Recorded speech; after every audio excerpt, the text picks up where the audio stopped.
Max Kellerman. Yep. Is this a big deal or no big deal for the Vikings? It's a huge deal. It's a max deal. It's as big as it can be. Of course it's a big deal. And like you called me a prisoner of the moment because you look at week one and you wouldn't think Detroit or Buffalo would have wins against the likes of Minnesota and New England by week three, but that's the nature of the NFL. But it's a huge deal because the Vikings have everything. Stephen A., you're getting on the Mahomes, on the people who are on the Mahomes bandwagon because look at all the weapons. Look at all the weapons in Minnesota on offense alone. Look at the receiving core, the guys they got who can run the ball, the whole thing. And then the offensive line's been up and down, but actually down and up. It was down 2 years ago, up last year. On defense, look at what they have. The Vikings are so loaded that they thought, Case Keenum was a fringy MVP candidate last year. Won a playoff game with a miracle throw at the end, advanced in the playoffs. But we think Kirk Cousins is just better. We think he's better to the tune of $60 million additional guaranteed dollars. And then you lose to a team that has been a hot mess so far. And by the way, you know what you got coming up in consecutive weeks now? You got the best team in football, my preseason Super Bowl pick, the Los Angeles Rams. And then you got an Eagles team. I thought of you during that game yesterday. With a Carson Wentz who's going to have now 2 games under his belt heading into that game. And a team that should be getting healthier. This is a huge deal for the Minnesota Vikings. It's a huge deal, but not for the reasons that you think. Kirk Cousins is $84 million, $28 million per year over the next 3 years guaranteed. We understand that that's a huge sum of money, particularly when you consider what they had in Case Keenum. But Case Keenum is considered limited compared to Kirk Cousins.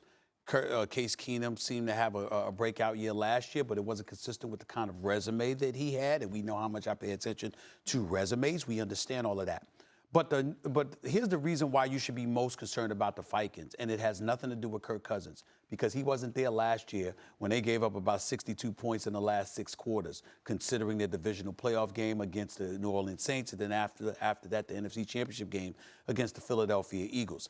Gave up about 62 points over the last 6 quarters. Now, this was an elite defense until it really, really counted, and then the defense couldn't be found.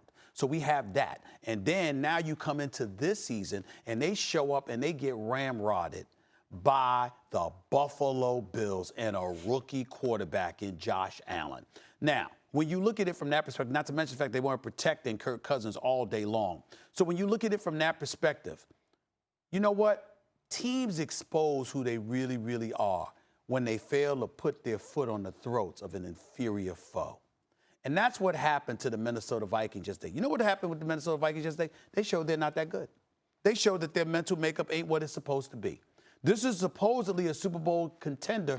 Maybe we ballyhooed about them a little bit too much. Maybe we gave them too much props than they deserve. Because let me tell you something about Kirk Cousins. As anemic and pathetic as they were offensively yesterday, Kirk Cousins has had that happen. It is consistent with who Kirk Cousins is. He'll put up good numbers one week. He'll find a way to lose a game the next week. He'll always get his numbers, but little does he do in the way of victories per se. Big moments might not come up or whatever. Yes, there's a reason why he wasn't drafted in the first round. There's a reason why he was behind RG3 initially.